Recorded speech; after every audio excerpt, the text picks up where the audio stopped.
ওয়াকারের গায়ে আগুন জ্বলে যায় হাসান নাসির আর আসিনুরের নাম শুনে। আপনি কে ওয়াকার মিয়া? আপনার জীবনের সবচাইতে বড় পাপ আপনি যে দুজকে যাবেন, আপনাকে মাগরিব থেকে আসা পর্যন্ত আপনি কোরআন ছাড়া কিছু বুঝেন না। আমাদেরকে বুঝাই গেল ভাই, আজকে বলি নামটাম না বলি, আমার আর কনক ভাইরা আমি প্রতিনিধি দল আসা নিউ ইয়র্কে এসে বুঝাই গেল উনি মাগরিব থেকে আসা পর্যন্ত কারোর সাথে দেখা করেন না, কোরআন শরীফ পড়েন। এইভাবে নাকি কেমন পরে চশমা চোখে দিয়ে এইভাবে দেখা গেল একদম সামনে বসা। আমরা বিশ্বাস করলাম। আমরা কিন্তু তারপর থেকে পিনাকি দাদার কাছে আমি মাপ চাই আজকে। পিনাকি দাদা আমারে বলছে যে তুমি ইয়ারে কেন করলা, ওয়াকারে কেন ব্ল্যাঙ্ক সাপোর্ট দিলা। ওকে দাদা ইয়ে করেন, দেখেন বিডিআর এটা নিয়ে ভালো একটা রেজাল্ট আছে। ফারাবিরা এখন পর্যন্ত ছাড়ে নাই। আমার বললো ইলিয়াস আপনি কি চান? আমি বললাম আমি চাই বাংলাদেশের আলেমগুলো, যে আলেমরা, যে ছাত্রদল, ছাত্র শিবির, যেই ইয়েগুলো লোকগুলোকে শেখ হাসিনা 12 বছর জেলে পাঠিয়েছিল, তাদের সবাই ছাড়বেন। আমি আজকে তাদের সংবাদ সম্মেলনে তিনটি বিষয় দেখতে পেলাম। ডক্টর মোহাম্মদ ইউনূসের হাতে সবচেয়ে গোল্ডেন সময় এসেছে।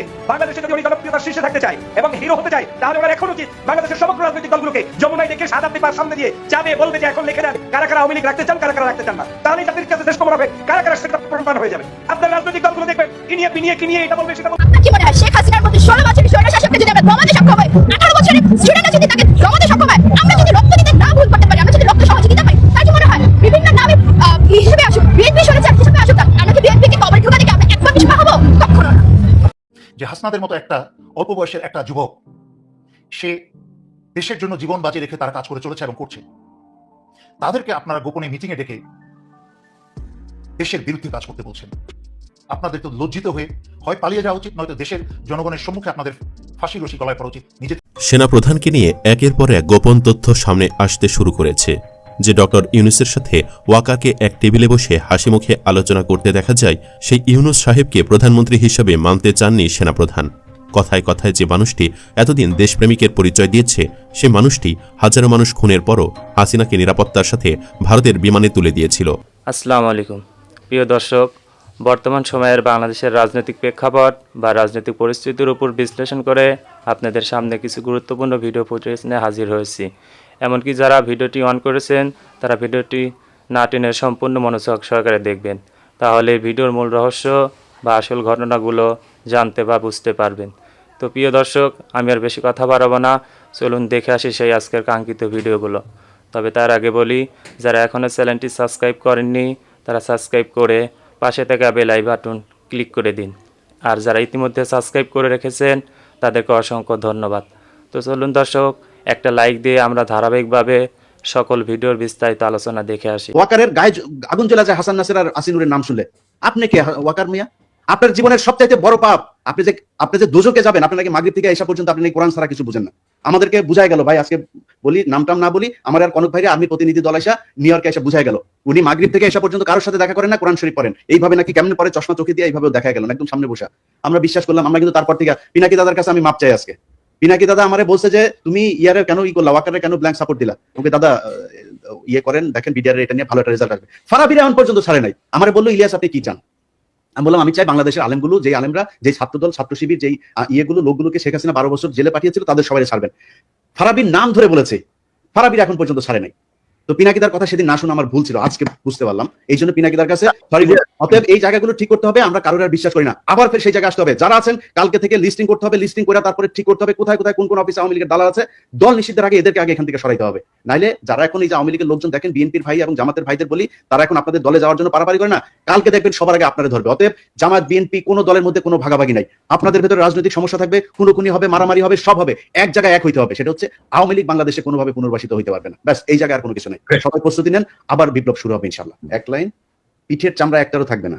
যারা মনে করেন না যে এরে না ওরে, ওরে না এরে, আপনি টাকা পয়সা কামায় মাহফুজ বলেন, নাহিদ বলেন, আসিফ বলেন, আওয়ামী লীগ যদি নাকি কোনোভাবে পুনর্বাসিত করেন, পিঠের চামড়া একটারও থাকবে না। ছাত্রদল, ছাত্র শিবিরের সাথে অলরেডি তো গ্যাঞ্জাম শুরুই হয়েছে। সামনে ছাত্রলীগের আইনা, তারপরে ত্রিমুখী পিটানি খাবেন। টাকা পয়সা নিয়ে সারা জীবন ওই যে মইনিউর ফখরুদ্দিনের মতো যায় সারা জীবন এক জায়গায় বসে থাকতে পারবেন।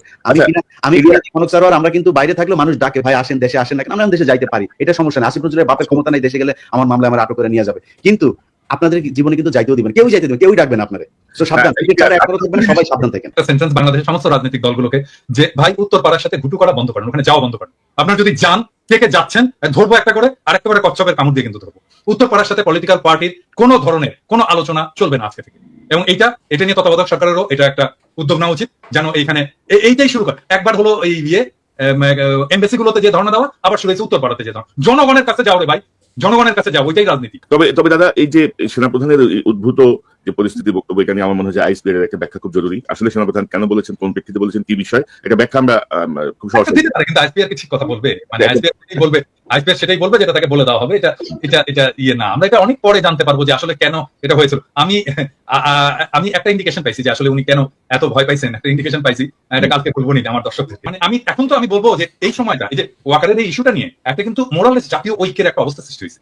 কারণ তারপরে বিএনপির মিডিয়া সেলের পোস্টগুলো দেখেন, পোস্টগুলো আমরা যদি দেখি তাহলে দেখবো সে সালাউদ্দিন সাহেবের 5ই ফেব্রুয়ারির একটা মন্তব্য দিচ্ছে যে আমরা আওয়ামী লীগের বিচার চাই, আওয়ামী লীগের বিচারের মাধ্যমে।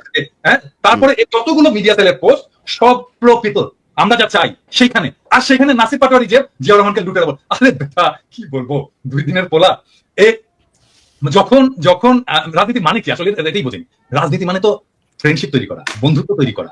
তুমি বন্ধু বানাবা, তুমি যতজনকে পারবা বন্ধু বানাবা, তোমার সেরকম করা। এখন আমরা বলবো যে বিএনপি, আমরা যেটা চাই সেই জায়গায় বিএনপি আসছে, স্বাগতম, আসেন আমরা একসাথে কাজ করি। এই আওয়ামী লীগকে আপনারাও চান না, আমরাও চান না। আপনি চান বিচার, আমাদের হয়তো সামান্য কিছু আছে, তফাৎ আছে, কিন্তু আসেন আমরা বসে আমরা একসাথে কাজ করি। এবং এই সময়টা আসলে আমাদের তৈরি করা উচিত যে আমরা যতগুলো রাজনৈতিক দল আছে, আমাদের যত মত আছে, অ্যান্টি ফ্যাসিস্ট মত আছে, তাদের একসাথে বসার একটা বাস্তব শর্ত তৈরি হয়েছে। আসেন আমরা একসাথে বসি, ডায়ালগ করি, আওয়ামী লীগ প্রশ্নে আমরা একসাথে একটা সিদ্ধান্ত নিই। এবং আমার মনে হয় আমরা বাকি সবাই ইনক্লুডিং বিএনপি আওয়ামী লীগ নিয়ে এখন একটা সিদ্ধান্ত নেওয়ার মতো অবস্থায় আমরা চলে আসছি, এবং দ্যাটস ওয়ান্ডারফুল। আজকে দেখেন 27 নম্বরে হয়েছে, এই যে আওয়ামী লীগ মিছিল করছে এই করে, হ্যাঁ, ছাত্র দলের ছেলেরা থাকে। আমার তো ছাত্র দলের ছেলেদের এখন স্যালুট দিয়ে বলতে হচ্ছে যে ভাই বাবা বুকে আয়। হ্যাঁ, এইটাই তো চাই আমরা, তো এই ছাত্র দল চাই, আমরা তো এই বিএনপি চাই। হ্যাঁ, সো এখন তৈরি হয়েছে একটা অভূতপূর্ব একটা জাতীয় ঐক্যের প্রেক্ষাপট, যে জাতীয় ঐক্যের উপরে দাঁড়ায় আমরা পরবর্তী জায়গায় যাইতে পারি। আর নাসিরউদ্দিন পাটোয়ারি এখানে বলে দিল, আমার মনে হয় নাসিরউদ্দিন পাটোয়ারি শুধু, আমি জানি না কি অবস্থা, ওর ক্ষমা চাওয়া উচিত, জাতির কাছে ক্ষমা চাওয়া উচিত জিয়া রহমান সম্পর্কে দৃশ্যতাপূর্ণ মন্তব্য করার জন্য। এবং আমি এটা খুবই পার্সোনালি নিছি, ইউ অল নো যে আমি ব্যক্তিগতভাবে, শুধু পলিটিক্যালি না, ব্যক্তিগতভাবেও আমি জিয়া রহমান চরিত্রটাকে অ্যাজ পলিটিক্যাল লিডার, বাংলাদেশের একজন আইকন হিসেবে আমি কতটুকু রেসপেক্ট করি। এবং এই জায়গায় আমি জানি না নতুন জেনারেশনের কথা, আমাদের জেনারেশন থেকে কোনোদিন মেনে নেবে না, কোনোদিন নেভার এভার। এইটা যদি ছাত্ররা না জানে, নতুন দলের লোকেরা যদি না জানে, তাহলে রাজনীতি না করেই। দাদা, ওই যে ছাত্র উপদেষ্টা বা ছাত্র যারা নেতৃত্বে আছে, তাদের যে বডি ল্যাঙ্গুয়েজ বা তাদের যে হাবভাব আর কি, এটা ঠিক মনে হয় না তারা বিপ্লব করে আসছে আর কি, মনে হয় যেন একটা এলিট পলিটিক্যাল পার্টি। অনেক ভাই, আপনি দেখেন শুরুর দিকে আমরা যখন আসিফ নজরুলের ব্যাপারে কথা বললাম, আমি আসিফ নজরুলের ব্যাপারে কথা বলার পরে এই আসিফ সবার আগে এসে আসিফ নজরুলের পাশে দাঁড়ালো, কিচ্ছু বলি নাই, হজম করেছে। আজকে আপনি আপনার বইতে লিখেছেন ক্যান্টনমেন্টে আপনি জানেন হাসনাত গিয়েছে, হাসনাত বলেছে না যায় না, এসে আপনি গিয়েছেন। এখন আমরা কোনটা, ক্যান্টনমেন্টে কিছু একটা ঘটেছিল, আমি বলেছিলাম যে ডক্টর ইউনূসকে প্রধান উপদেষ্টা বানাইতে চায়নি, আসিফ নজরুলকে বানাইতে চাইছিল। এখন তো আপনারা স্বীকার করছেন, এতদিন স্বীকার করেন নাই কেন? এতদিন স্বীকার করা উচিত ছিল। তাইলে তো আসিফ নজরুল, আসিফ আজকে যায় মানুষের কাছে যায় বলে যে সে তার আসিফ নজরুলের সাথে তার সম্পর্ক ভালো নাই, ইলিয়াস ভাই কেন আমার পেছনে লাগলো। আরে ভাই, আপনার সাথে ভালো সম্পর্ক না আমি কেমনে বুঝবো? আপনি প্রথম আলো নিয়ে আমার যে রক্তের ভেতরে এন্টি ইন্ডিয়ান যে সেন্টিমেন্ট আমার ভেতরে কাজ করে, তার সবচাইতে বাংলাদেশের প্রধান দোষর হলো গিয়া প্রথম আলো ডেইলি স্টার। আপনি সেই প্রথম আলোর কাছে যায় তারপর আপনার বই করেন, আপনি আর জায়গা পান নাই কোথাও। আপনার পক্ষে কথা বলবো কেমন? আমরা তো বলতে চাই একটা দল দরকার ছিল যারা কিনা রাজনৈতিক শক্তির বাইরে গিয়া বাংলাদেশটাকে একটা সুন্দর জায়গায় নিয়ে যাবে। এই জন্য মানুষ জীবন দিয়েছিল, মানুষ আপনাদেরকে ব্ল্যাঙ্ক সাপোর্ট দিয়ে দিয়েছিল যে যা মনে চায় করেন, যত বছর প্রয়োজন হয় করেন। আপনারা তো এই ডক্টর মোহাম্মদ ইউনূসকে রাখতে চান, তার মানে আসিফ নজরুলকে রাখতে চেয়েছিলেন। কে চেয়েছিল, কেন চেয়েছিল? তারা কি এখনো আছে আসিফ নজরুলের সাথে? তাহলে থাকলে তারা কারা? ক্যান্টনমেন্টের সেই অংশটাকে আমাদের সামনে তুলে ধরতে হবে। ক্যান্টনমেন্টের সেদিন কি হয়েছিল সেটা খুঁজে বার করা খুব জরুরি। যে হাসনাদের মতো একটা অল্প বয়সের একটা যুবক, সে দেশের জন্য জীবন বাজি রেখে তারা কাজ করে চলেছে এবং করছে, তাদেরকে আপনারা গোপনে মিটিংয়ে ডেকে দেশের বিরুদ্ধে কাজ করতে বলছেন। আপনাদের তো লজ্জিত হয়ে হয় পালিয়ে যাওয়া উচিত, নয়তো দেশের জনগণের সম্মুখে আপনাদের ফাঁসির রশি গলায় পড়া উচিত নিজে থেকেই। আপনি আওয়ামী লীগকে নির্বাচনে আনতে চাইছেন। 16 বছরে যেই সব সেনাবাহিনীর কলঙ্ক জেনারেল এবং অফিসাররা শত শত কোটি টাকা বানিয়েছে চুরি করে, এবং আয়নাঘরে এবং অনেক জায়গায় বাংলাদেশের মানুষ হত্যা করেছে, তাদেরকে আপনি আশ্রয় দিয়ে যাচ্ছেন। এবং তাদেরকে এবং আপনার নিজের গদি রক্ষা করার জন্য আপনিও যেহেতু অনেক অসৎ কাজে জড়িয়ে গেছেন গত 16 বছরে, যার সাক্ষী প্রমাণ আছে। মনে আছে গত 25শে ফেব্রুয়ারি সেনাপ্রধান হঠাৎ করে বাংলাদেশের রাজা বাদশার মতো হুঙ্কার দিয়ে উঠলেন, জনগণকে হুঁশিয়ারি করে। কিন্তু তখনও অনেকেই ধামা চাপা দেওয়ার চেষ্টা করেছে বিষয়টা, কিন্তু থলের বেড়াল কিন্তু এখন বেরিয়ে গেছে। তার পরপরই আমি ফেসবুকে স্ট্যাটাস দিয়েছিলাম সে একই দিনে যে উনি কি সার্বভৌমত্বের হুমকি দিচ্ছেন। বাংলাদেশটাকে কি ভারতের হাতে তুলে দেওয়ার জন্য? উনি কি মনে করছেন বাংলাদেশের 18 কোটি জনগণ মরে গেছে? এবং ওনাকে অনুরোধ করেছিলাম জমিদারের মতো, রাজা বাদশার মতো কথা না বলে বাংলাদেশের জনগণের দেয়া বেতনভুক্ত একজন কর্মচারী, একজন চাকরের মতো কথা বলার জন্য। কিন্তু উনি গত 16 বছরে ভারত এবং স্বৈরাচারী হাসিনার উপঢৌকনে এবং তাদের নষ্টামিতে এতটাই নষ্ট হয়েছেন যে ওনার সেই সব ভালো কথা আর কানে প্রবেশ করছে না। 11ই মার্চে ছাত্রনেতা হাসনাতকে ডেকে, মানে রমজান মাসে ছাত্রনেতা হাসনাতকে ডেকে একটা দেশ বিরোধী ষড়যন্ত্র করার জন্য হাসনাতদেরকে চাপ দেওয়ার চেষ্টা করেছে। এবং এক পর্যায়ে এসে সেনাপ্রধান বলেছেন যে ইউ পিপল নো নাথিং, তোমরা কিছুই জানো না। ঠিকই বলেছেন। মনে আছে আপনি আমি যখন আমরা সেকেন্ড লিeutenant বা ক্যাপ্টেন ছিলাম, তখন কিন্তু আমরা আপনাদের মতো সেনাপ্রধান বা লিeutenant জেনারেল বা জেনারেলদের মতো এত বেশি জানতাম না। আমরা ততটুকুই জানতাম যতটুকু দেশপ্রেমের জন্য জানা দরকার ছিল, যতটুকু জেনে এবং বুঝে দেশের জন্য প্রাণ দেওয়ার জন্য যথেষ্ট ছিল। হাসনাতরা কিন্তু ততটুকু জ্ঞানেই এখন রাখে যা দেশের জন্য প্রাণ দেওয়ার জন্য যথেষ্ট। সেনাপ্রধানকে নিয়ে একের পর এক গোপন তথ্য সামনে আসতে শুরু করেছে যে ডক্টর ইউনূসের সাথে ওয়াকারকে এক টেবিলে বসে হাসিমুখে আলোচনা করতে দেখা যায় সেই ইউনূস সাহেবকে প্রধানমন্ত্রী হিসেবে মানতে চাননি সেনাপ্রধান। কথায় কথায় যে মানুষটি এতদিন দেশপ্রেমিকের পরিচয় দিয়েছে সেই মানুষটি হাজারো মানুষ খুনের পরও হাসিনাকে নিরাপত্তার সাথে ভারতের বিমানে তুলে দিয়েছিল, আশ্রয় দিয়েছিল ওবায়দুল কাদের সহ আরও অনেককেই। এমনকি সেনানিবাসেই শিরিন শারমিনকে বউ আদরে আপ্যায়ন করেছিল। এসবের আরও বিস্তারিত থাকছে ভিডিওর মূল আলোচনায়। গত বছরের 5ই আগস্টের পরে অন্তর্বর্তী সরকারের প্রধান উপদেষ্টা হিসেবে মোহাম্মদ ইউনূসের নিয়োগের বিরোধিতা করেছিলেন সেনাপ্রধান জেনারেল ওয়াকারুজ্জামান। এমনটাই জানিয়েছেন স্থানীয় সরকার, পল্লী উন্নয়ন ও সমবায় উপদেষ্টা আসিফ মাহমুদ সজীব ভুইয়া। তিনি বলেছিলেন, সেনাপ্রধান আমাদের বলেছিলেন ডক্টর ইউনূসের নামে মামলা আছে, তিনি একজন কনভিক্টেড পারসন। একজন কনভিক্টেড পারসন কিভাবে একটি দেশের উপদেষ্টা হয় বলে প্রশ্ন তুলেছিলেন সেনাপ্রধান।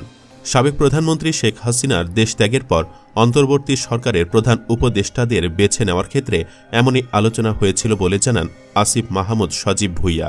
ভিডিওতে আসিফ মাহমুদকে বলতে আরও শোনা যায়, সেনাপ্রধানের দিক থেকে মূল ভেটোটা ছিল ডক্টর মোহাম্মদ ইউনূস কেন, অন্য কেউ কেন নয়। ভিডিওতে দেখা যায় আসিফ মাহমুদ আরও বলছেন, সেনাপ্রধান আরও বলেছিলেন আওয়ামী লীগ এই লোককে দেখতেই পারে না। বাংলাদেশে 30 থেকে 45% মানুষ আওয়ামী লীগকে সাপোর্ট করে। এই 30 থেকে 40% মানুষের বিরুদ্ধে গিয়ে ডক্টর ইউনূসকে প্রধান উপদেষ্টা করা উচিত। তবে আলাপচারিতার এক পর্যায়ে সেনাপ্রধান তার আপত্তি প্রত্যাহার করে নেন বলে জানান আসিফ মাহমুদ। ভিডিওতে দেখা যায় উপদেষ্টা বলেন, সেনাপ্রধান শেষে আমাদেরকে বলল, বুকে পাথর চাপা দিয়ে আমি এ সিদ্ধান্ত মেনে নিচ্ছি। আওয়ামী লীগ সরকার পতনের পর অন্তর্বর্তী সরকার গঠনের আলোচনায় ইউনূসের নাম বিবেচনায় এ সাজা ছিল একটি বাধা। কারণ সংবিধান অনুযায়ী সাজা প্রাপ্ত হওয়ায় ইউনূসের সরকারে থাকার কোনো আইনি সুযোগ ছিল না। 2024 সালের 1 জানুয়ারি ঢাকার তৃতীয় শ্রম আদালত শ্রমিক ঠকানোর মামলায় মোহাম্মদ ইউনূস সহ 6 জনকে 6 মাসের কারাদণ্ড ও 30,000 টাকা জরিমানার আদেশ দেয়। তবে সেদিনই জামিন দেওয়ায় তাকে কারাগারে যেতে হয়নি। কলকারখানা ও প্রতিষ্ঠান পরিদর্শন অধিদপ্তরের করা এই মামলায় গ্রামীণ টেলিকমের 101 জন শ্রমিক কর্মচারীকে স্থায়ী না করা, গণছুটি নগদায়ন না করা, শ্রমিক কল্যাণ ফাউন্ডেশনে নির্দিষ্ট লভ্যাংশ জমা না দেওয়ার অভিযোগ আনা হয়েছিল। অবশ্য শপথ গ্রহণের আগের দিন 7 আগস্ট সেই সাজা বাতিল করেন ঢাকার শ্রম আপিল ট্রাইব্যুনালের চেয়ারম্যান এম.এ. আওয়াল। ফলে ইউনূসের সামনে সরকারকে নেতৃত্ব দেওয়ার কোনো বাধা ছিল না। প্রিয় দর্শক, ভিডিওটি কেমন হয়েছে? ভিডিও সম্পর্কিত কোনো তথ্য বা মতামত থাকলে কমেন্টে জানিয়ে যাবেন। টপিকস নিয়ে সে পর্যন্ত ভালো থাকবেন। আল্লাহ হাফেজ।